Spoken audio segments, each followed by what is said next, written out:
Aloha. Good morning, everyone. Welcome to the Hawaii Care Choices Healthcare Talk Story. I'm Tish Fukushima, your moderator this morning. We have three wonderful guest speakers presenting today. Lonnie Weigert, Community Relations Manager for Hawaii Care Choices, Dr. Erin Kalua, specializing in geriatric medicine, and Nicolas with the Alzheimer Association Aloha Chapter. Before we start, I want to ask the audience, for those of you on Zoom, if you can hear me and see the PowerPoint that's on the screen, please give me a thumbs up.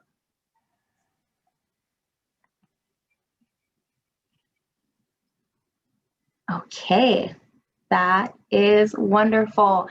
I'm so glad for you all to join us this morning. For those of you watching on Facebook, aloha. We want to let you know that today's Zoom meeting is being recorded so that you and others may access it in the future.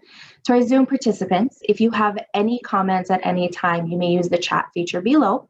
You may also utilize the Q&A box at the bottom of your screen to ask any of our special guests. Thank you for, for those on Facebook, please use the comment box to chat in questions. I'll be monitoring that as well. We are doing polls today. So for those of you watching on Facebook Live, you'll not be able to engage in the live polls. However, if you want to join in the fully engaged Zoom presentation next month, please email lfukushima@hawaiicarechoices.org. So polling is very simple. There's no right or wrong answers. The question will pop up on your screen. Please make a selection you think is best and submit your polls.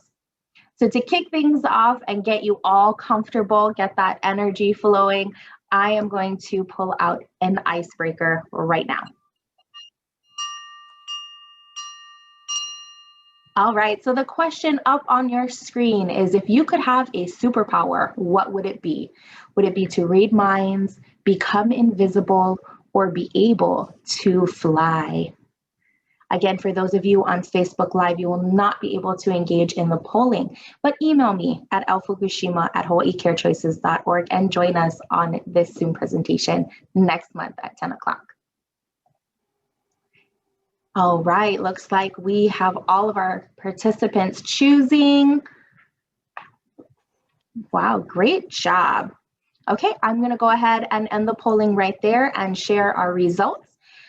We have 38% of you would love to read minds, 15% would like to become invisible, and 46% would like to be able to fly. Awesome, and that's easy as that. So glad you guys were able to join us in that.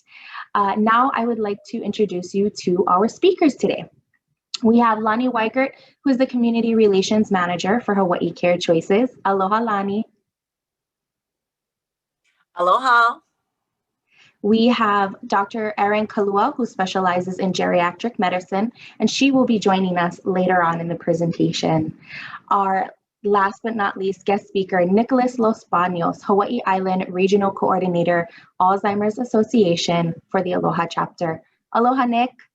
Aloha, everybody. Thanks for having me, Tish and Lonnie. You're welcome. Thank you so much for taking time out of your day to be with us. And thank you to all of those who joined this morning. Without further ado, I'd like to hand the virtual microphone right over to Lonnie. Mahalo.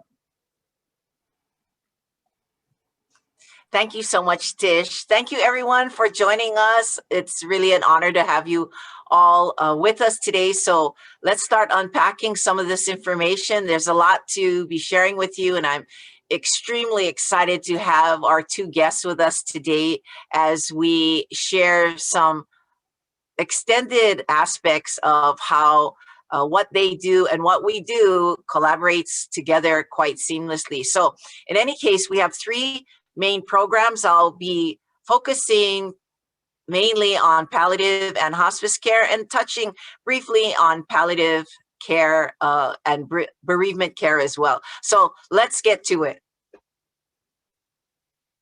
So what is palliative care? So a lot of times people think palliative care is hospice care, but it actually isn't. Patients that have serious illnesses who are suffering from symptoms of treatments that they are taking, such as if they have cancer, if they're doing any radiation or chemotherapy. Oftentimes there are symptoms that are associated with these illnesses. And so palliative care comes right in and helps to manage the symptoms that people are going through. But there's also more than just pain and discomfort. There's anxiety, there's depression, there's other types of symptoms that palliative care really addresses. The main part of palliative care is really about boosting one's quality of life. And that's why it's so important when a doctor or even yourself or a loved one mentions, maybe it's time for palliative care. It is really a great suggestion. Anyone dealing with serious illness such as cancer, CHF, COPD, advanced kidney disease would be perfectly in line to receive palliative care. And it is for any age, so even children are able to receive palliative care. People can continue to receive treatments that they're currently receiving. And most importantly, people do not have to have a terminal diagnosis in order to have palliative care.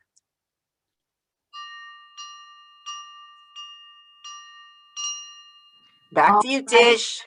There is that bell for one of our polls. I'm going to go ahead and launch that question on the screen. The question is, the goal of palliative care is to improve the quality of life for the patients and their families. Again, just wanted to remind every one of you that is on Facebook Live, you'll not be able to engage in the polls. However, please email me at lfukushima@hawaiicarechoices.org and join us in the fully engaged Zoom presentation next month at 10 a.m. Okay, so I'm going to go ahead and end the polling right there and sharing results. The goal of palliative care is to improve the quality of life for patients and their families. 100% of you said true. Wonderful. Thanks for joining. Awesome, everyone.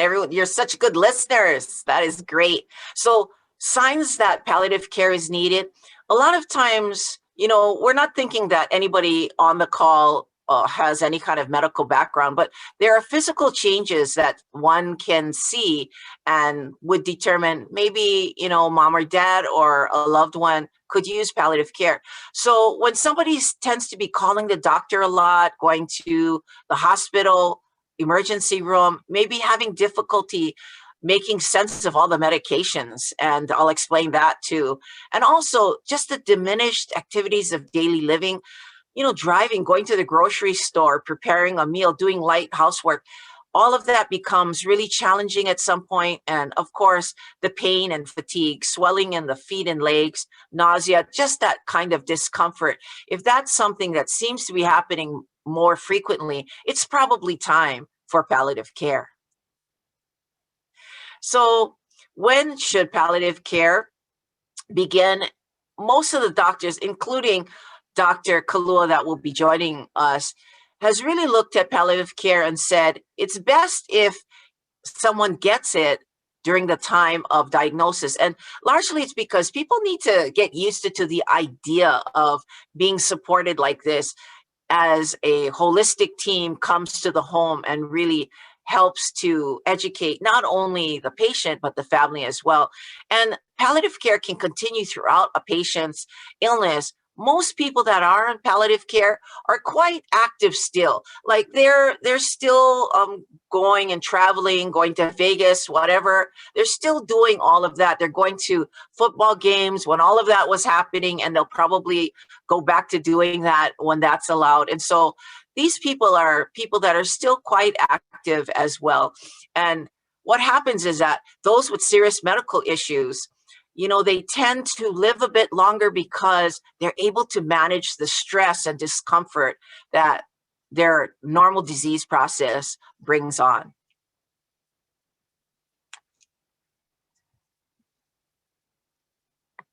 So what to expect when you sign up for palliative care? Well, first of all, there's a team. We have a team at Hawaii Care Choices that would actually come to the patient's home. And besides looking at all the vital signs, the blood pressure, all of that, we're really, really interested in looking at the whole person, meaning what other things are ailing them? What are the most important things to them with regard to their life? And so some of the biggest patient concerns are, one of my goals is I just want to be able to see my granddaughter graduate. I just want to go with my family on the family vacation. I just want to be well enough to get off the couch, walk to the mailbox in the front yard, and come back without being completely breathless. These are the kinds of things that our team wants to know. And it's really important for us to keep a patient motivated with their own goals so that we can truly help them. And in that way, we help to educate the patient and the family as well. So the medication review, this is what happens. This is really bizarre, but it's very true. So many patients have a primary care physician and they get medication from there. So sometimes there could be an incident where somebody needs to go to the hospital. Well, when they go to the hospital, they might get medication from the emergency room. Okay, then they come back and then now they're going to go see their specialist, a cardiologist or whatever ologist they need to see, and they'll get medication again. Maybe something happens and it's not big enough to go to the emergency room, but they tend to go to urgent care and get medication again. So you can see how this quandary of medication can just keep building and building. And after a while, it's a balancing act because you're not really sure which medications to take, or it's really difficult in managing all the medications. We found that when we would go to someone's home, there could be more than 50 jars on a coffee table, and they're trying to figure out, okay, well, I think I take 36 of these, when in fact, they probably don't need to have that many. And our team will come in, help them really scale down the medications that they need to take by communicating to their primary care physician and then helping them fill their pill box so that every day, every week, every month, they're all set. And we find that probably when that is done, maybe 5-10% of their issues or discomfort immediately go away. So medication review is part of what the team does. So how does palliative care work? Well, it's really about relief, providing relief from all of the symptoms due to the serious illness and the treatments that a person may be getting. So palliative care is different with regard to the focus is always going to be on relief, and it's all about boosting the quality of life for not only the patient, but for the family as well. So the team will come in. Care coordination is very important. It is helping the patient deal with all of the different appointments of going to this doctor and that doctor and all of that, and just trying to get that all organized. Pain and symptom management is just top on the line because oftentimes people are dealing with pain chronically, like all day long, all night long. Also other symptoms, maybe nausea, maybe they're feeling depressed, maybe they're feeling under the weather more than a few days a week. The team comes in and addresses that. Also, creating a plan of care. A plan of care is created largely based on what the patient's goals are. So if the patient's goal is, I want to see my grandson or granddaughter graduate, then we start working backwards from there and really trying to help and support the patient and the family by educating them on, okay, dad is not going to do well if you keep feeding him Spam and rice. Like, I know he loves it, but we're going to have to start cutting back and feeding him more vegetables and other things. And it's a collaborative education where we're really there to help the family. And we're not going to tell you, no, you can't do something, but we gently want to suggest. Also, having an advanced healthcare plan is really important as well, because what happens is that this plan becomes your voice should there be a situation where you cannot speak for yourself. And of course, we have spiritual and volunteer care if that is needed. How palliative care is paid for. So for the most part, those who have Medicare and Medicaid, they will be completely and totally covered with no copay.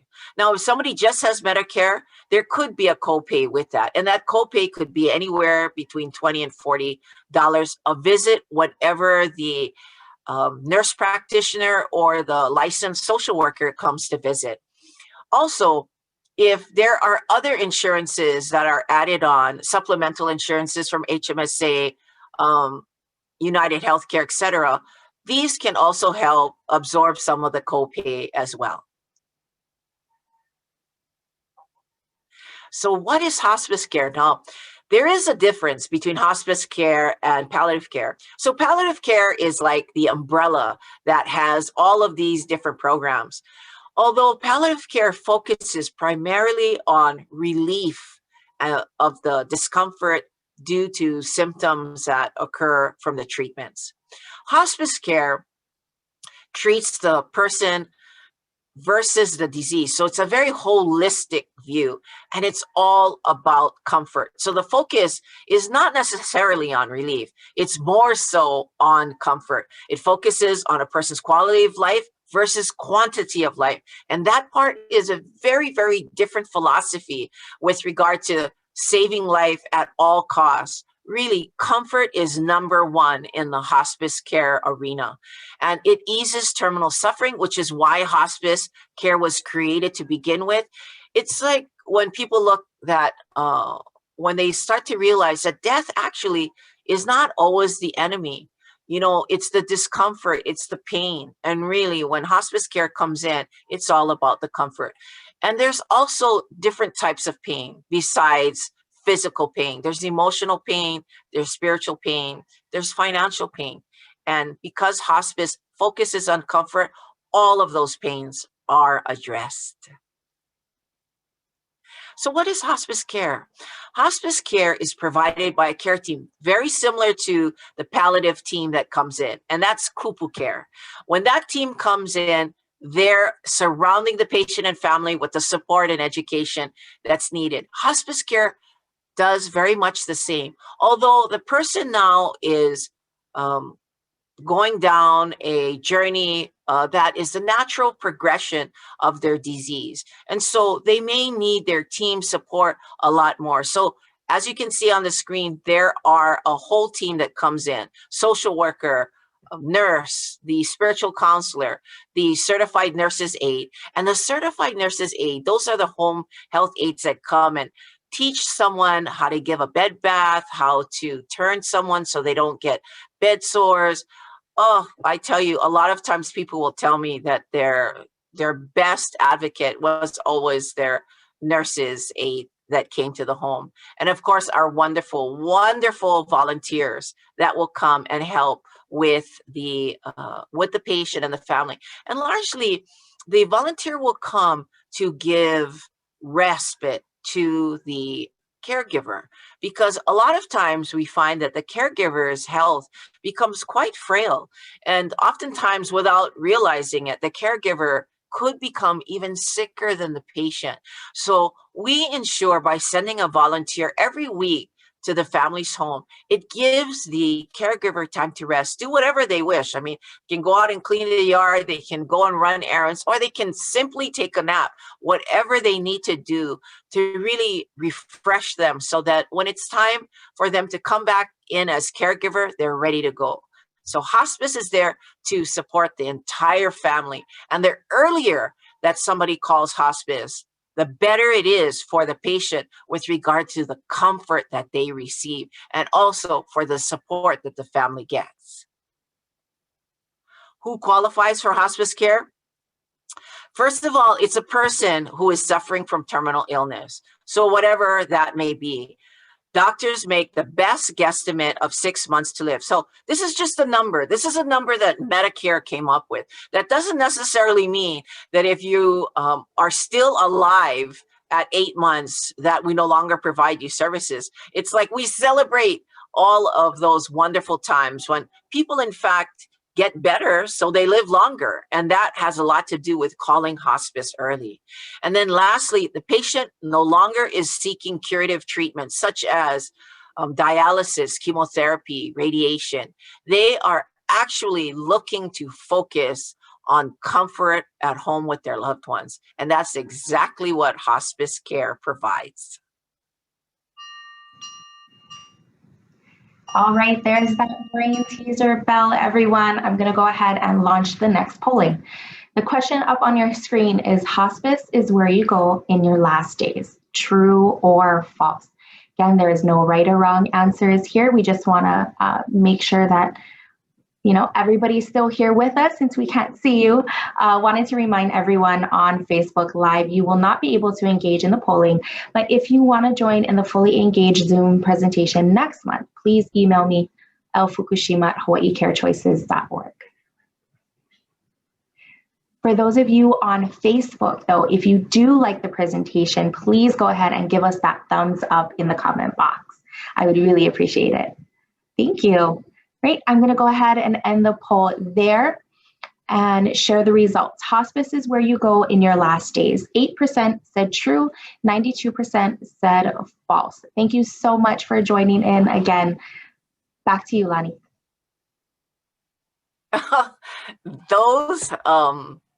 Those responses just really lift my heart. You guys are awesome. What a smart group that we have. Yes, you're absolutely right. You would not come to hospice in the last days. You would come as soon as you can. And the reason you would come as soon as you can is so we are able to support the patient and really get them comfortable so that they can live out their best days and months and possibly even years, and to support the family. That's really the reason that people are recommended to come to hospice care as soon as they possibly can. And I do know that there is a myth that says, oh, no, let's don't go to hospice until the very end because hospice may hasten the death of our loved one. There couldn't be anything more untrue than that, because what happens is that we would actually hear people say to us, oh, no, I'm going to bring my mom later. She seems to still be looking good. Maybe sometime next week when she can't eat. Okay, so I want you to know, no, you'd want to enroll mom way earlier than that, especially if the doctor takes a look and says, yeah, you know what? Mom could receive hospice care at this point.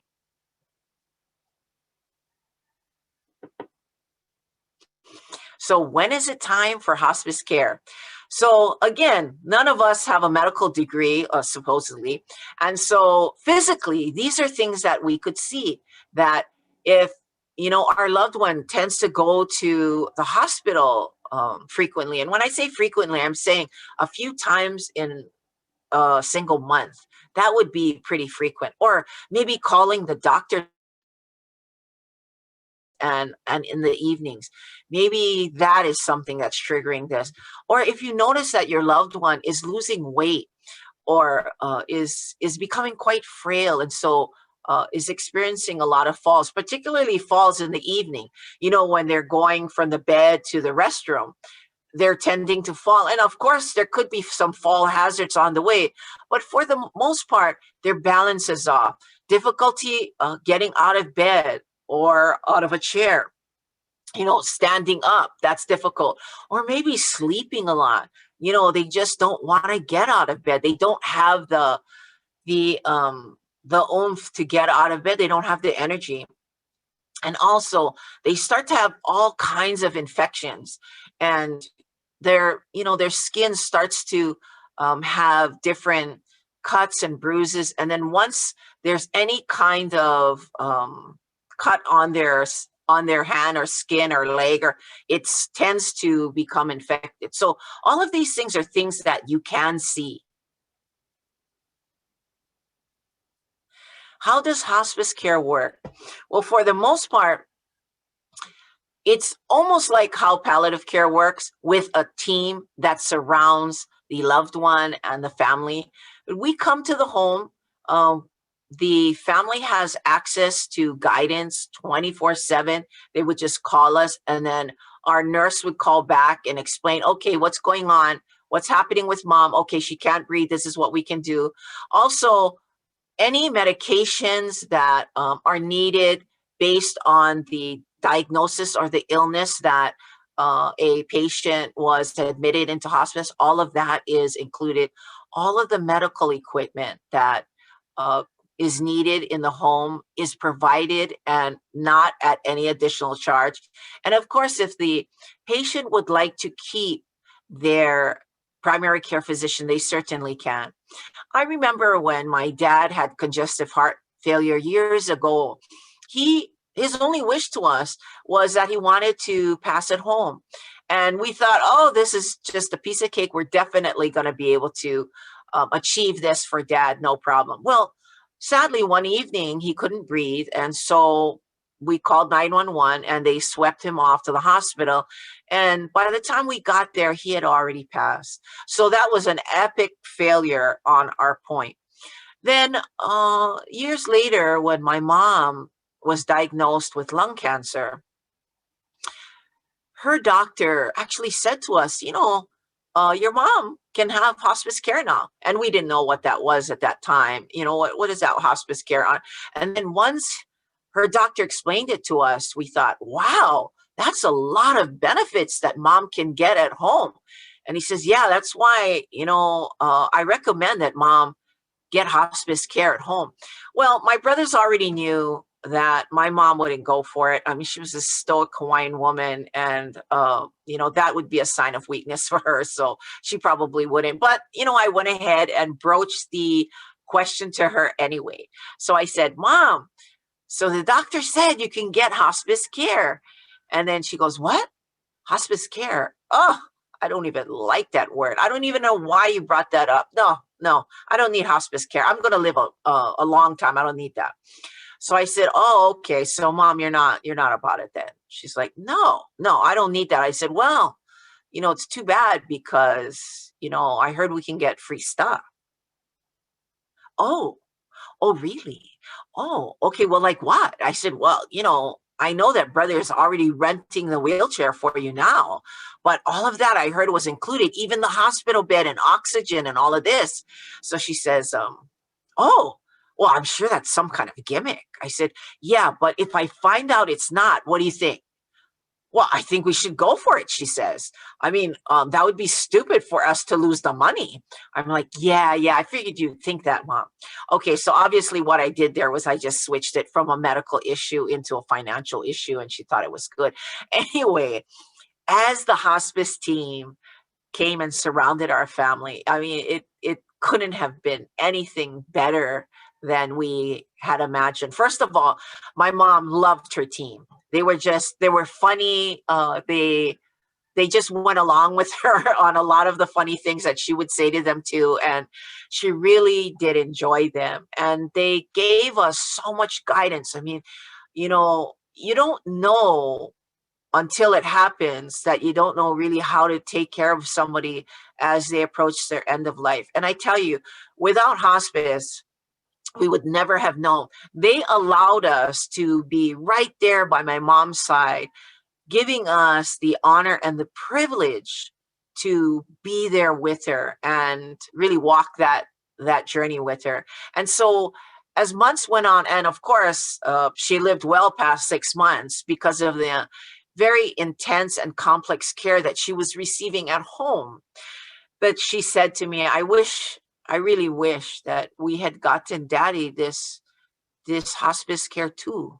And I said, yeah. I said, the doctor didn't tell us. We didn't know that we could have it. And she goes, yeah, I want you to go out and you go tell all these people in our line, neighbors, about this hospice care, because they're not going to know. They're not going to know that it's already included. They're going to struggle, and then nobody's going to come to help them. I said, I understand, Mom. I think that's a good idea, but it's a little awkward really right now for me to go and explain to them about getting hospice when probably they don't need it right now. So anyway, she agreed. She said, okay, you don't have to go. You don't have to go now, but you figure out a way to go tell everybody, about this hospice, because they need to get it. They need to get the same kind of care that I received here, and all of you folks got the support as well. And so here we are 10 years later, and I'm out here not doing my job or my duty, but, just really making good on the promise that I told my mom. And so here we are. We believe in hospice care. So what to expect when you sign up for hospice care? Well, first of all, the team's going to come. The team is going to come. They're going to make you laugh, everything. They're just such a fun group, and everybody gets different teams. So what team, your cousin might have gotten may be a different team that you get. They come in, they create a plan of care, and the plan of care is created largely, again, based on the goals of the patient. So, the goals could be big or small, whatever it is, that plan of care is created.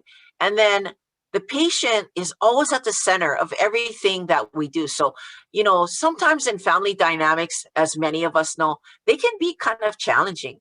But, when our team comes in, the focus is all about the patient and what the patient's wishes are first. So often we will be the advocate for the patient. And then, of course, the plan determines how often and who visits the patient from our team based on the needs that the patient has. All right, everyone, there is that brain teaser bell again. I just love it. I mean, it takes me back to, the days where everyone went to school. All right, on top of your screen should be launching a poll. My culture expects me to take care of my family with healthcare needs at home. Strongly agree, neutral, disagree, or strongly disagree. Again, no right or wrong answers. Go ahead and plug your answers in up on the screen. For those of you on Facebook Live, I just want to shout you guys out, like or comment in the box below, and love out to you all there. Thank you so much. Click the love button also. All of you can do that right on Facebook Live. And again, if you want to join us, email me, lfukushima@hawaiicarechoices.org. Join in on the Zoom presentation. But thanks so much for staying around and watching. All right, I am going to end that polling right there and share the results. My culture expects me to take care of my families with healthcare needs at home. 25% said strongly agree, 50% said agree, 19% is neutral, and 6% is disagree. Again, thank you so much for joining in. Back to you, Lani. Thank you so much, Tish. Next slide. So on that last slide, I really was looking at how everyone responded. And I want you to know that it is within our culture to be the one that takes care of our loved ones. That's definitely part of the culture. So this is what I say to you, is that when hospice came in to our home to care for our mom, my brothers and I, we felt it was our responsibility to make sure that my mom was taken care of. But the fact that hospice came in and gave us the guidance that we needed and the support made us better caregivers for her and fantastic children. I mean, we didn't bother her with a lot of other things based on our own anxiety of not knowing what goes next. How come mom's acting like that? Or how come she's not eating? Or all of that was taken care of because we had hospice care come in and really help guide us. And so, yes, I agree that it is our responsibility to care for our loved ones. The way that we care for them has everything to do with the difference of having a very, very good end of life for our loved one. And, especially if they've lived a good life, they deserve a good passing as well. And hospice care really delivers that in spades. So who qualifies for inpatient care? Some of you may know that we have an inpatient care facility called Pohai Malama. It is created, or it actually stands in the middle of Hilo Town on Kapi'olani Street. And this is not a long-term care facility. I mean, it is beautiful. It is the Mauna Lani of hospice for sure. But people don't come here to vacation. It is something where anyone that comes to Pohai Malama is someone that is seriously ill, probably actively dying. And so those who are receiving hospice care at home, they will come to Pohaimolama if they have symptoms at home that they cannot control, that the family cannot control, so they need expert help on that. And so they'll come to Pohaimolama. I'd say the average amount of time that somebody stays at Pohaimolama could be around 14 days, sometimes shorter, sometimes longer. But for the most part, once the uncontrolled symptoms are managed, then we will send the patient back home to their loving family. I'd say majority of the time they tend to pass with us. And I tell you, it is such a beautiful surrounding that those who have come there before or have not heard of this beautiful place, it is set up like somebody's home. I mean, everything is co-op paneled and just the top of the line for somebody with royalty that's coming in there. And so it's such a beautiful place. What's important to know about Pohaimolama is that hospice care will be covered under Medicare. However, room and board would be covered under Medicaid. So it's very important, if you don't have Medicaid for your loved one now, please look into ways that you can apply for that, because the room and board can be quite costly, and people have paid private pay directly as well. But it's good to know in advance that you could apply for Medicaid for your loved one and see if they qualify, so that the stay there could be completely and totally included in the services. How is hospice care paid for? Well, the good news is that, like my mom, she had only Medicare, and Medicare paid 100% of her hospice care at home. So as long as she stayed at home, she was covered with anything and everything that she needed. So it was quite a benefit that we were unaware of. And that's why these types of presentations are so vital now to our community as we continue to age, because we want people to know. I mean, my mom wants people to know that this is available to everyone and it's already included because you already paid for it. And in addition, other insurances that somebody may be on, like Kaiser, all the private insurances, Veterans Administration, and of course, Medicaid as well, will go ahead and cover hospice care at home. Again, if somebody has to go to a facility, maybe a long-term care facility or Pohaimolama, it's important to know that room and board will be a separate cost. And so therefore, getting Medicaid coverage would be really important to do that as well. What does the trained volunteers do? I find that the volunteers are such special people, meaning a lot of times our patients, they don't want to switch from one program to another unless their volunteer is going with them.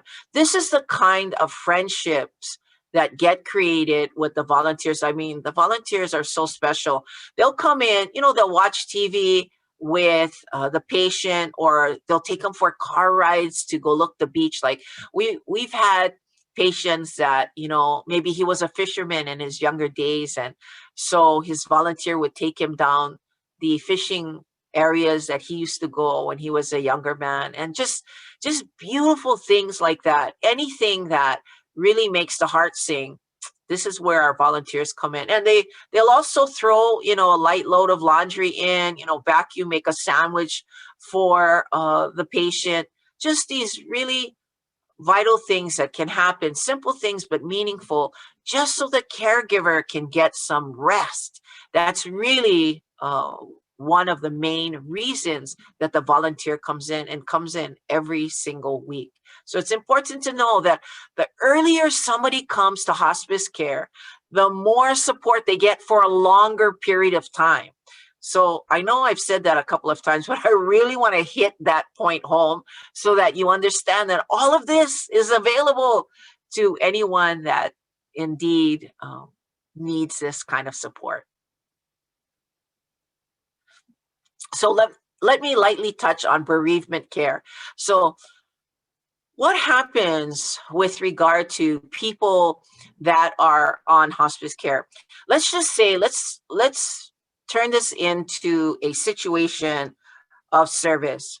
So let's say all of us are on a flight to Heaven Airlines. I mean, we're on Heaven Airlines. The destination is created and we're heading that way. So some of us are going at 4 o'clock. Some of us are going at 6. Some of us are going at 8. Make no mistake, we're all going.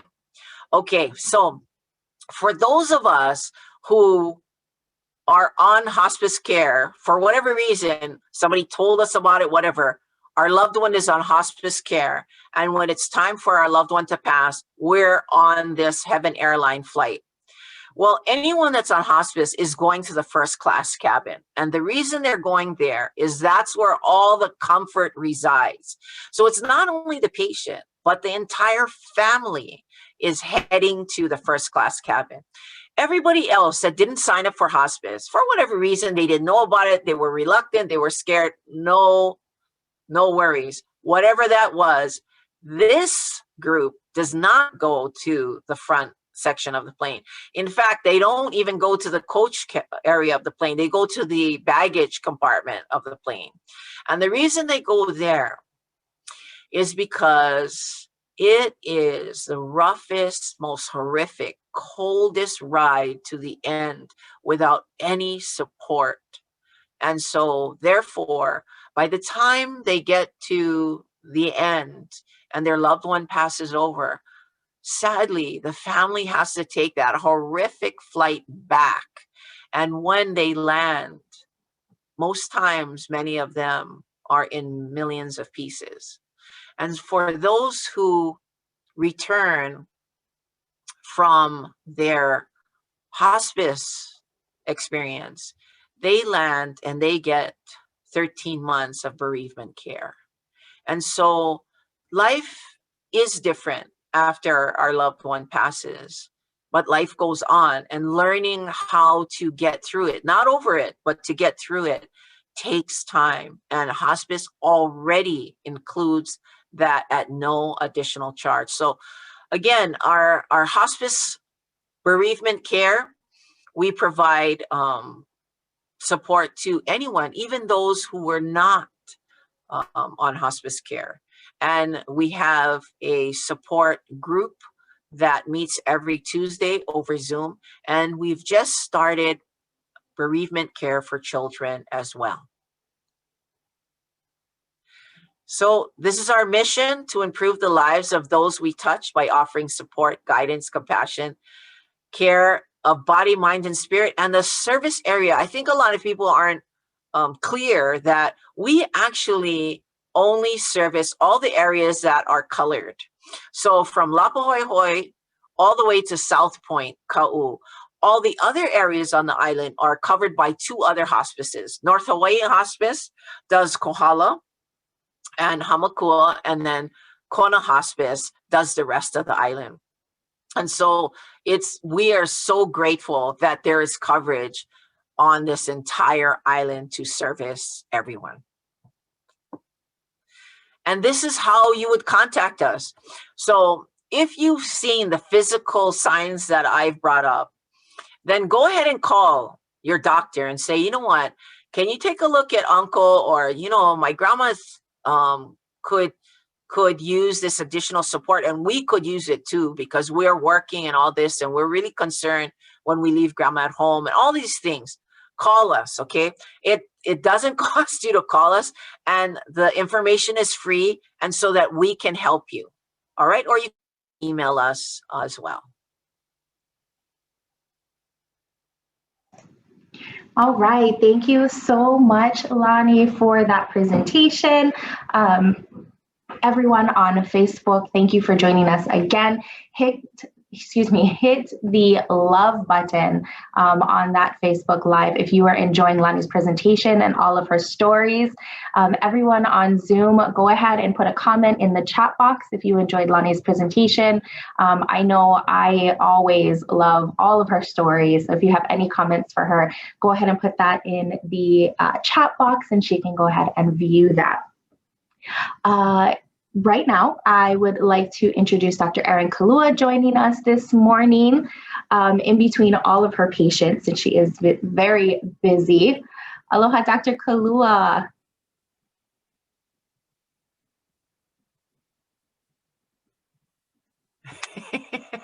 Hi. Good morning. Good morning. How are you? Oh, I'm good. Thank you. Good, Sorry. good. You are looking super safe this morning. Thanks for joining us. Yeah, please excuse all the PPE. I'm in the middle of clinic. Yes, no, we totally understand, and we're so thankful that you can log on to join us. During the presentation, we had Lonnie explaining hospice care, and we actually had some questions for you. So if you don't mind, I'll just go ahead and ask some as we get started. All right. One of the questions pertains to hospice care. So what physical signs and family dynamics do you look for before suggesting that a patient may benefit from hospice care? Okay, and so this is primarily for patients with dementia, correct? Or either. Or are we just focusing on, okay, so well, just in general. So first, for hospice care, I'm sure Lenny went over much of this, but it's really focused for patients with, serious medical illness, what we refer to as life-limiting conditions, with a terminal diagnosis, giving you a life expectancy of about 6 months or less. So common conditions that people have where doctors refer patients to hospice care include things like dementia, heart disease, heart failure, kidney disease, COPD, cancer. So those are, common ones. We do see a number of other conditions, and it's really when they get towards the advanced stages of their diseases. So it's when they're no longer able to do the basic activities on their own, when the families are needing to step in and help them with daily things like feeding, dressing, bathing, and then when they're also having uncontrolled symptoms from their chronic illness, when the routine follow-ups with their doctor are just not enough, when they need extra care in the home. A lot of these conditions, just with the natural progression of their disease, oftentimes patients end up sort of in a revolving door situation with the emergency room and with the hospital, just trying to get their symptoms under control. So that's another thing that we commonly see, and those patients, are more appropriate for hospice care. The other thing about families, so hospice care is primarily done in the home. So a lot of people think, hospice is somewhere that my family member is going to go and pass away. So, that's kind of a common belief, I think. So we're trying to change that, so hospice care, you can think of it as additional services. So it's really this comprehensive team that comes in to support the patient and their families while they're dealing with these difficult illnesses. Sorry. Thank you so. Oh, okay. Sorry, hold on for a second. No problem. There's a comment about maybe they can't hear me too clearly. Oh, let's see. Do want to keep you as safe as possible. Yeah, so we do use all of these rooms. Oh, yeah. So, how much time, Dr. Kalua, do you have with us? Would you like us to weave Nick in between too? Because there are some questions that people are interested in asking about your services with patients of dementia. Well, what's your thought? Because we're very sensitive to your time, and if you have to leave, by a certain time, we want to make sure to get you out. But we were wondering, since Nick is going to be sharing some information about dementia and Alzheimer's too, that if you have more time, we'll weave him in between you and him. I have time. I'm done for the morning, so I'm all yours. Okay. All right. So Nick, why don't you come on too? Because one of the, questions that are going to be coming from the audience for Doctor has a lot to do with Alzheimer's. What would you like to do? Did you want to share your screen? Sure, Lonnie. I have a couple of slides. If maybe I'll go through those really quickly, and Okay. we can see what kind of questions come up from those. That works. Okay.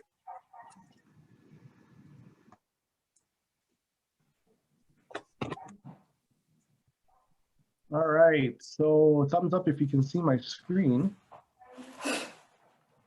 Great. Technology is amazing, right? So aloha, everybody. Thank you so much, Lonnie and Tish, Dr. Kalua, for having me today. My name is Nicolas Banos, and I am from the Alzheimer's Association Aloha Chapter. Your Aloha Chapter is basically your Hawaii statewide chapter for the Alzheimer's Association. That's a pretty big national nonprofit organization. We are currently all working virtually, but I am the only representative on Hawaii Island, so I'm always virtual. Our main office is actually on Oahu. So I've been with the association for about 5 months, but I've been in the field of aging services for a little bit over a decade. So, it's been really great to focus in on Alzheimer's since I've been with the Office of Aging for 10 years prior to this. Personally, I'm also connected to the disease because my grandfather had Alzheimer's disease in his final years before passing away in 2003. And my paternal grandmother also had dementia in her final years as well. So there's that personal connection to really do the work that I do. So really quickly, I'm going to just go through a couple of things, and hopefully that will bring up some questions. So the first thing I want to talk about, and Dr. Kalua, please chime in. I'm not an MD by far, but one of the things we always get questions about is whether or not dementia and Alzheimer's are the same thing. They're very similar, but they are also very different. So the easiest way to think about this is dementia is a general term. It's a general term that describes symptoms of decline of memory, changes in thinking and reasoning. And Alzheimer's is a very specific type of brain disease, a very specific type of dementia. It does account for close to 80% of all dementia cases, but there are different types. I like to use food because food works for me. Hopefully it works for some of you, but think of dementia as like the term soup, okay? And Alzheimer's is like miso soup, right? So there are many different types. You could have chicken noodle soup, whatever, Portuguese bean soup. So Alzheimer's is just one type of dementia. So I just like to start with that, since that seems to be a common question that comes up. I want to share some stats really quickly from Hawaii. So the hospice, I have a slide about hospice, but I also want to share that in general, folks who are 65 and older in the state, there are about 29,000, almost 30,000 of these individuals living in Hawaii with a diagnosis of Alzheimer's or another dementia. This number is expected to increase. This is if no magical cure comes up in the next few years. So the number is rising probably because our population of baby boomers is also getting older. But relative to hospice here, you see that hospice is not often thought of as a terminal illness for hospice diagnosis, but 16% of people in hospice in the state of Hawaii were listed hospice. Alzheimer's and dementia was listed as their primary diagnosis. So we heard Lonnie talk about that diagnosis of the prognosis of 6 months or less. Dementia is a hard one because you don't know how long they're going to live. Generally, after diagnosis, it's about 4 to 8 years, but there are people who live 20 years after diagnosis. So it can be really tough.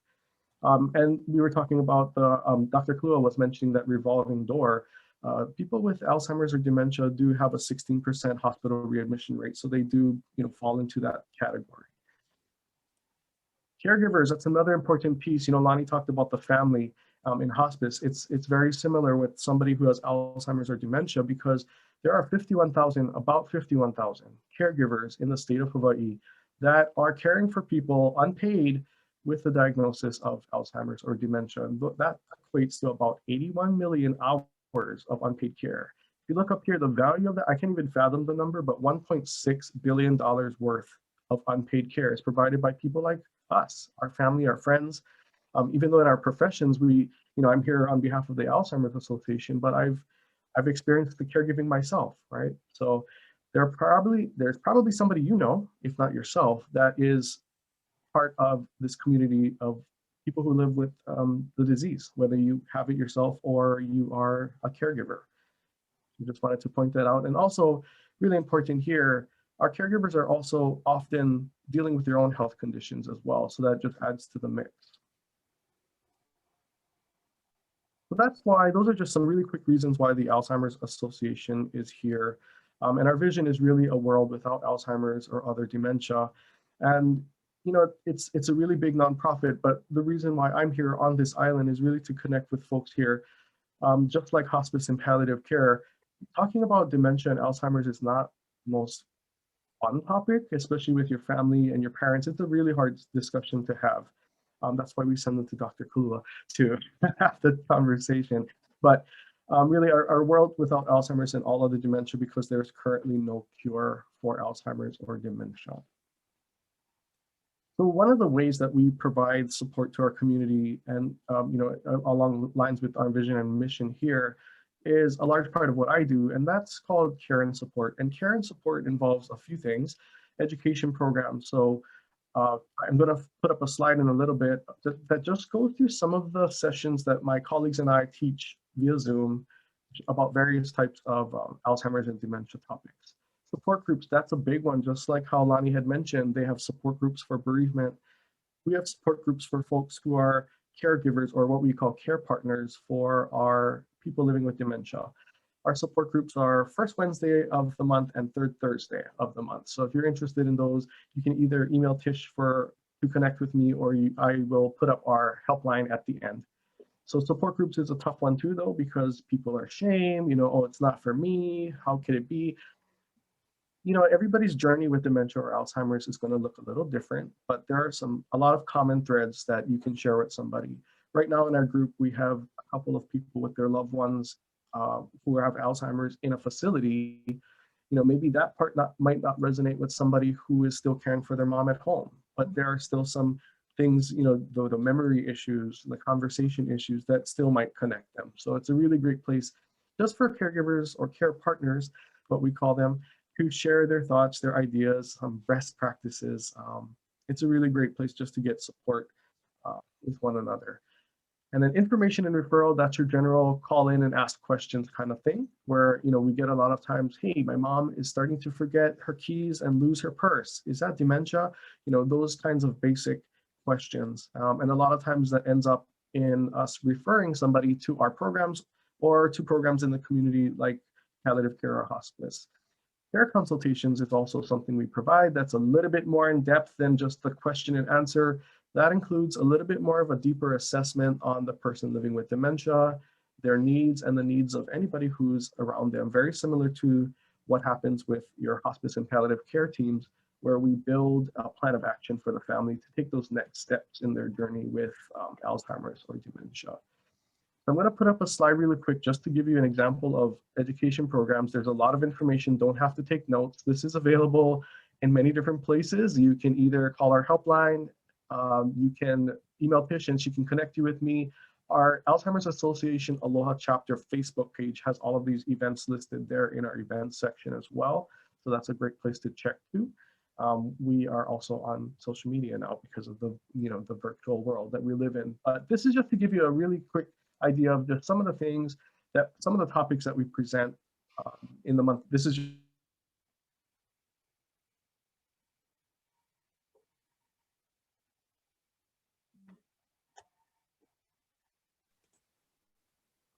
we have a ton of online tools. I'm not going to go through these specifically, but just know we have things like community. Als Connected is a community for caregivers to connect with each other, almost like a social media for caregivers. So they are basically messaging each other. I think they're called like blogs or something, right, where they can talk to each other there.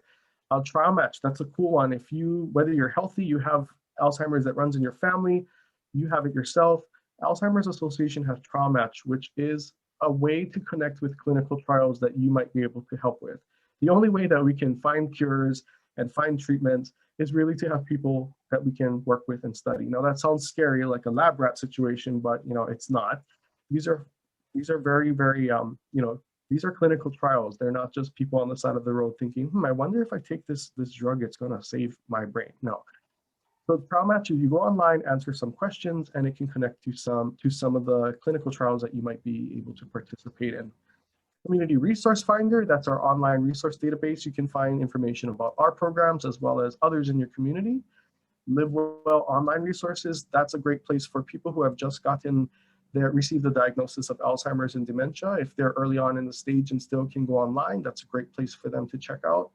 We have a virtual library, which is a huge library. It's an actual library in Chicago, but you can check out a lot of the information, articles, books online. And our 24/7 helpline, which is available at 800-272-3900. Now this helpline, you can ask them anything you want.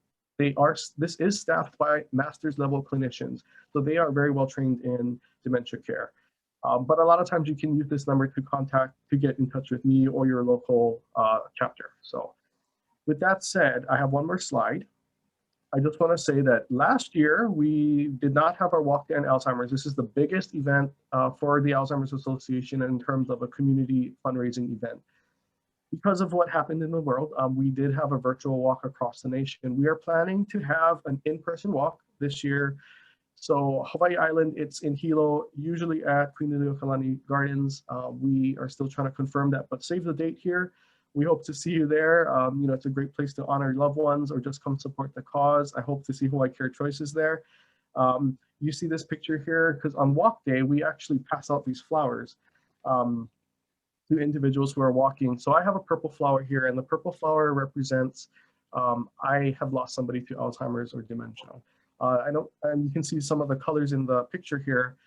The yellow flower, people who hold that flower are caregivers of people living with dementia. Your orange flower are people who are not connected. They don't have it. They don't have a loved one, but they still support the cause. And there is a blue flower. You can't really, but the blue flower, those walkers are living with a diagnosis. So we do get some of those who come, if they're early on in the disease progression, they can still participate. Awesome. The one white flower you see there, no one holds that one yet. So the first time we see that white flower at a walk, it's going to mean that that is a survivor. So that is what we're working for, is to get that first those first white flowers out there at our walk. So, but that's all I got. Thank you again for letting me share a little bit about the Alzheimer's Association, and whatever questions, I am here. So thank you very much.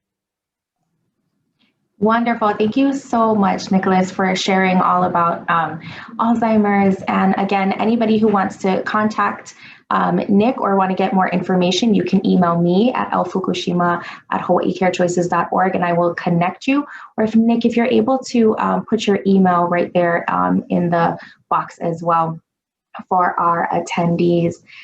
And again, just want to let everybody know, if you have any questions for Nicolas or Dr. Kalua or even Lani, please put that in the Q&A box. Those of you joining us on Facebook Live, go ahead and push that heart button. And if you are enjoying today's presentation. All right, I do have some questions for Dr. Kalua. Hi, Dr. Kalua. Okay. Hello. So the question for you is, what physical signs do you look for to admit somebody with dementia or Alzheimer's into hospice care? So specific physical signs would be, difficulty walking. So they're now needing assistance with walking, eating. They're no longer continent, so meaning they're not able to go to the bathroom on their own anymore. Their speech becomes very limited in advanced disease, where it's limited just to a few words a day. So that's another sign. The forgetfulness is pretty severe, so they forget to do all the basic things, feeding, dressing, bathing, all those things. Those are some of the physical signs. And also other markers of advanced disease would be things like frequent infections. So towards the end, when their muscles are weak or they forget how to eat, sometimes they can suffer from the food or the drinks going into their lungs. So they can get recurrent pneumonias if they're not walking, if they're not getting out of bed. That sets them up for pressure injuries. So sometimes they develop sores on the bottoms or the legs, depending on where they're lying or sitting. Or any other infections. As we get older, the two most common infections that we tend to get are pneumonias and bladder infections. So those are the things that we see. Recurrent falling, that's another thing that we see. But yeah, those would be kind of the common things to watch out for. Okay, well, awesome. Thank you. This question is for Nicolas.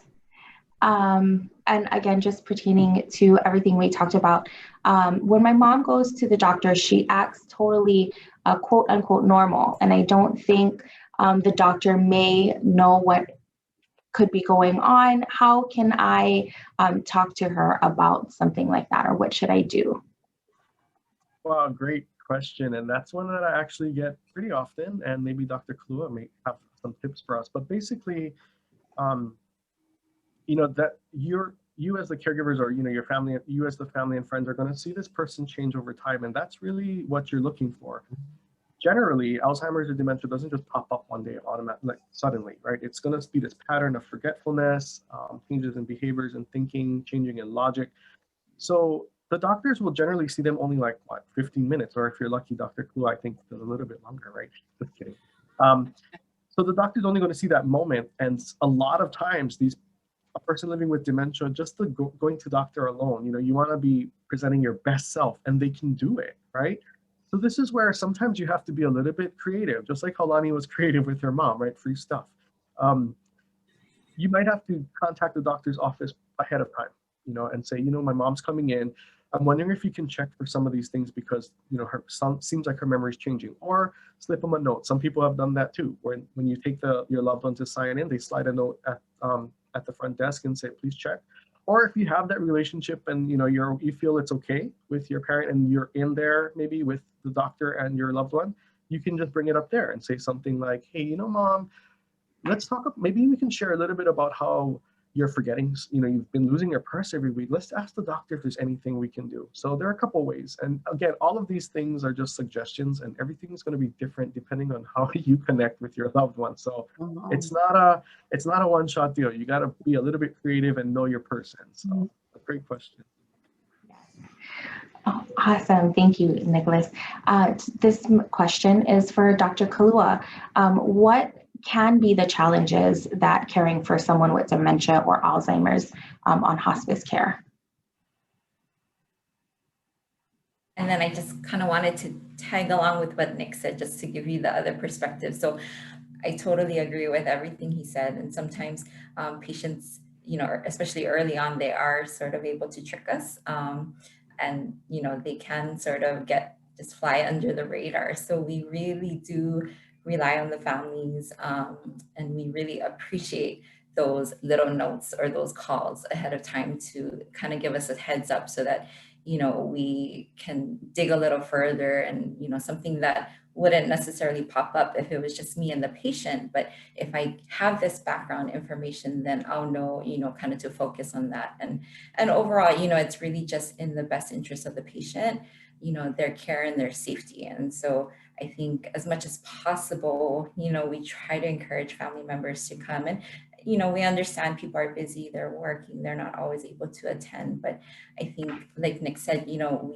this is a snapshot that we get, right? And sometimes only maybe twice a year, once or twice a year, right? So, and this kind of thing, can kind of spiral quickly sometimes in some cases.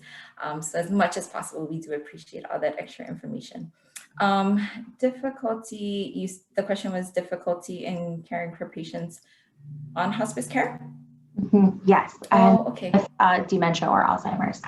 With dementia or Alzheimer's. So maybe the first step is sometimes then there might be some difficulty getting patients into hospice care.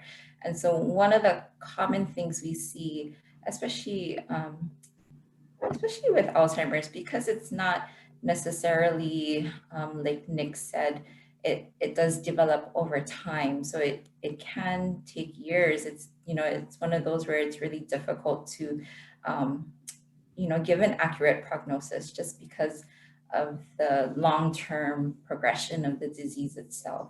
And so some patients can last years, sometimes even decades, and they'll sort of just have this very slow, steady decline. Whereas sometimes there's an event where they decline pretty rapidly. But maybe for the ones who are kind of just pretty stable and just kind of little by little gradually decreasing, sometimes those patients in hospice care, we as providers sometimes have difficulty coming up with reasons that are making them eligible. So, there are patients who, what we say, that graduate from hospice care. With dementia, with Alzheimer's, it's not at this point, right? We know it's not something that's going to get better or go away. So, as much as possible, we do want to be able to provide all those services for the patients and their families. But again, every now and then, it's rare, but it does happen where, patients do graduate from the program. And, sometimes they need to be re-enrolled at a later time and into. So maybe I would say from the provider standpoint, sometimes the most difficult part is trying to find reasons to keep them in the program so that they're eligible. For the opposite end of the spectrum, there are patients that can be quite symptomatic, that do require a lot of care. And so for those patients, that's really where the team comes in, so all hands on deck. You have your nursing care, your CNA there, you have social work, spiritual counselor, everyone's there to help the patient to manage their symptoms, help the families. Like Nick had mentioned in his presentation, these are usually family members, they're unpaid care partners, caregivers that, they sometimes work full time, and then they have to be a caregiver full time, which, it's pretty impossible. And so caregiver burnout is a really common thing that we see as well. So, that's another place where the hospice care team really, is able to provide support for the patients and their families. Wonderful. Thank you so much for that explanation, Dr. Kalua. I have a question for Nick coming from a caregiver. The question is, my mom has dementia and doesn't understand when people call and want to talk to her about services. So should you still talk to someone with dementia as if they can hear and understand you? Yeah, that's a really good one. And, even though I'm new to the association, working with families at the Office of Aging, I would always talk to the person as if they understood me. And even though there could be an obvious, physical lack of response, that doesn't mean that they're not hearing you and not there, right? So when you think about honoring your kupuna and just dignity, right, you always want to do that. And I think I see it as well, where people sometimes will treat their elderly like kids, right? And, whatever works for your family, but I hear them, and, if you don't know what I mean, it's like they'll say, hey, Mom, it's time for lunch now. Why don't we? Okay, maybe that's okay with you and your mom, fine. But, generally you want to talk to them as if they're there, right? So even if I had a patient that's not responding to me or not even looking at me, I'm still going to angle myself and talk to them as if they're there, because they might be hearing me in there, and I want them to at least feel that way. And, to me, it might be just a me thing where I want to feel like I'm respecting this individual, whether they're paying attention to me or not, because the family can answer the question from the side, right? But I would always encourage folks to do that, right? Because again, just like hospice, dignity and, respecting this person all the way till the end, right? So yeah, I would definitely say, please do. Wonderful. Thank you so much for that great tip. Thank you everyone for sending in your questions. I do have more. Just wanted to shout out everybody on Facebook. Go ahead and enter your questions if you have any for our panelists on the chat box. Also click that like or that heart button as well. Let's see, Nick, I do have one more, another question for you. What is the difference between Alzheimer's and dementia? If you can just talk about it. Yeah, sure. I had a slide earlier, but really quickly, think of dementia as the umbrella term for just a group of symptom changes in thinking, memory, behavior. But there are specific types of dementia, Alzheimer's being the most prevalent, but you have other types. I'm not a doctor, but there are other dementias like frontotemporal dementia. There's dementia with Lewy bodies, and they all have very specific types of markers, and but they all have the same very similar symptoms. So they're all considered dementia. So Alzheimer's is just one type of dementia. Remember my soup. Dementia is like the soup. Yes. Alzheimer's is the type. It's miso soup. Yes, well, thank you again for clarifying that for all of us. Right now, I still have more questions, Dr. Kalua and Nicolas, if you can still stay on with us. But for all of our participants, I'm going to go ahead and share a survey for you. It is anonymous, but it does help us get the feedback for all of you in this presentation, and we would love to hear your input to allow us to gain a better understanding of how we can better serve you and ask future special guests to join, just like Dr. Kalua and Nicolas, to talk about various subjects. So if you feel you've benefited from this presentation, please go ahead and fill these 8 questions out that are on your screen. And when those 8 questions are finished, you can click submit at the bottom. And I'll go back to a question that came in for Dr. Kalua. My dad kept going to the hospital emergency room because he often could not breathe as he had advanced stage COPD. He ended up passing away in the hospital, and his doctor never told us how sick he was. I wish he had that conversation with us so that my dad could have passed away at home. How do you start the conversation with the patients and the families? What do you say, and do your patients normally follow your suggestions? That's a really good question. So, and I think maybe the first thing is that sometimes providers, just with the strains of medicine today, sometimes, we don't always have that opportunity to have that conversation, but that's a really good example of a patient who repeatedly goes to the emergency room, and clearly it's showing that their symptoms are not being well controlled, and they are needing more help. So usually the first thing we try to gauge with patients and their families is their understanding of their condition. If they really truly understand what their diagnosis is, and if they understand what that means. Oftentimes, you'd be surprised, and we still get surprised with patients that have had these conditions, for a number of years, and they're just sort of shocked, like it's never been explained to them, or they know they have it, but sometimes they're also in denial about having it. Sometimes, I think that would be the most important thing. So one, just kind of getting their understanding of what's going on, and then we always try to ask them, for their perspective, what do you think we can do to help you? Right. So kind of just meeting them where they're at and trying to get an understanding. That way, we, I think, are better able to provide them with the help that they need. If I guess I'm trying to think of examples, but, our priorities aren't always the same, right? So what I think is important compared to what the patient and the family thinks is important, can sometimes differ. So I think just trying to make sure that you're on the same page and that you're speaking the same language, I think, is probably the first step to kind of starting that conversation and seeing how we can help them. That is wonderful tips. I have another question that came in. Are hallucinations common with dementia, and what is the best way to deal with them? Yeah, I just saw that one too. So hallucinations, yes, can be very common with dementia, and they can be both visual and auditory. So sometimes they see things or hear things that other people cannot.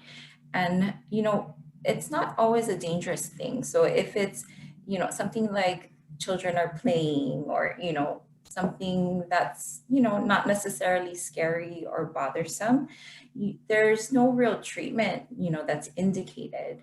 There are medications, but of course, with any medications, there's risks of side effects. So usually we start to have that conversation when symptoms become scary or threatening. So I just had, some examples. Sometimes people hear voices that say, they're going to harm the patient, or they're going to harm the family. They're going to break into the home, or, so those can be quite disturbing. And in that case, then we have that conversation about the possible medications that we use to treat the symptoms. And they're often psychiatric medications. And they can be given once a day or multiple times a day. Sometimes they're given as an as needed basis, so not necessarily scheduled. And that's sort of an ongoing thing. We usually, when we start medications, we start it at a low dose, and we, see how well tolerated it is. And there are different options, but yes, hallucinations can be quite common. Yeah, well, thank you. It's definitely good to know that there is help and support out there as well. Nick, I have another question for you. I think it might be easier to move my dad in with me or into a facility, but he might not like the unfamiliar surroundings. Do you have any thoughts as to how we can make the move easier? Or, one of the things that, as much as we want to care for our families the best we can at home, most people would like to live their life out at home. However, the thing I always point out is safety, right? So as long as you can safely do it, keep them home, and you can physically and emotionally and psychologically do it, because caregiving at that, towards the end is really hard. Our family did it as long as possible, but for example, our grandparents live in one of those high plantation houses, right, with like 20 stairs. It wasn't safe. My grandfather did fall a couple of times down there. So, when you look at it from a safety perspective, it's always you always want to look at that first. But let's say you have to move them because of safety, because people will get to that point at some point most times. But, you can do it. You can. I mean, I'm pretty sure if you go to like a care home or a skilled nursing facility, you're not going to have the freedom to paint the wall and put up things. But whatever you can do, so taking photos that maybe were always in their house and putting it on their bedside, some people might be just familiar things from their house, right? Another thing that I've heard is people make photo books, or memory books they call them, with just some photos of people that they know, right? Even if it's from their way past, right? Their parents or people now, grandkids, and just having something for them to look at that's familiar, that's also helpful. When you're working, and a lot of times, I'm happy to say, the facilities that I've worked with and a lot of the care homes, they're pretty open to those kinds of things, as long as it's not, the wall, or, you're not mounting up a 3-foot photo of a family. So yeah, work with the place, wherever they go, work with them, and try to make it as familiar as possible. That is wonderful. Thank you for that. I do have one last question. Is dementia or Alzheimer's hereditary? I'm not sure. Okay. You heard Dr. Yeah, sure. Go ahead. Want to answer that? Sure, I'll go ahead and do it, if maybe from a non-medical perspective. But so the biggest risk factor for Alzheimer's is actually age. So the older you get, the more likely you are going to have this, have a dementia. But it's not necessarily hereditary, but you do have a higher risk if you have it in your family. So if your parents had it, you are at higher risk than somebody who might not have had it in that 1 degree, parents and siblings type of never had it. So I'm hesitant to say that it's hereditary, but your risk does go up if somebody in your family does. Great question. Thank you. What about for you, Dr. Kalua? What's your thought about that? Good question. Yeah, agree with Nick. So the most common risk factor is age alone. And so, in the past where we never saw it, but nowadays, our populations are living much longer. So it is becoming a more common condition. And so there are some things that run in families and certain conditions that put you at risk of getting dementia. A lot of the dementias, some are just random and they happen spontaneously. Some can occur from chronic illnesses that put you at higher risk for dementia, things like heart disease, stroke, and those, we do see that run in families as well. So definitely there might be a possibility of that. Okay, well, thank you so much for all your information and your time. Dr. Kalua, is there any last statements or advice that you want to give to all of our attendees today? Oh, well, just thank you everyone for joining. And, just, I think more awareness. So agencies, companies like Hawaii Care Choices, Alzheimer's Association, Office of Aging, there's a lot of resources out there in the community. So those are good places to start. Always contacting your primary care physician. That's a good place as well, for any questions, any concerns about your loved ones, but there's lots of help out there. So, if you're a caregiver or you're a patient, and you have these concerns, definitely reach out. And especially now during times of COVID where everyone is, a bit more isolated, the help is there. So definitely reach out to us. Wonderful. Thank you so much, Dr. Kalua. Nick, is there any last words that you want to say, advice? Again, thank you for having me today. Really, the easiest way to get in contact, I had a question in the chat there with connecting with your chapter. In Hawaii Island, in the state of Hawaii, we have a representative, me, on Hawaii Island, but you also have, I have a counterpart on Maui, I have a counterpart on Kauai, and a couple of our team members on Oahu. The easiest way to connect with them is, well, you can email me since you have my email now, but using that number that I gave you, so the 800, I put it in the chat, 800-272-3900. If all else fails, that's where you ask, because they can connect you to us.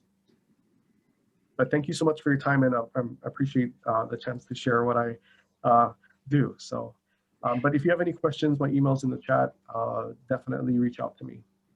Okay, wonderful. Well, thank you, Dr. Kalua, Lonnie, and Nick for joining us this morning. Thank you all to you that tuned in this morning. If you feel that you've benefited from this presentation, please let your friends and family know they're welcome to join us on the 10th of every month at 10 a.m. Just RSVP to myself for the Zoom link. It's lfukushima@hawaiicarechoices.org. Again, mahalo everyone, and thank you for joining us. Have a wonderful day. Aloha.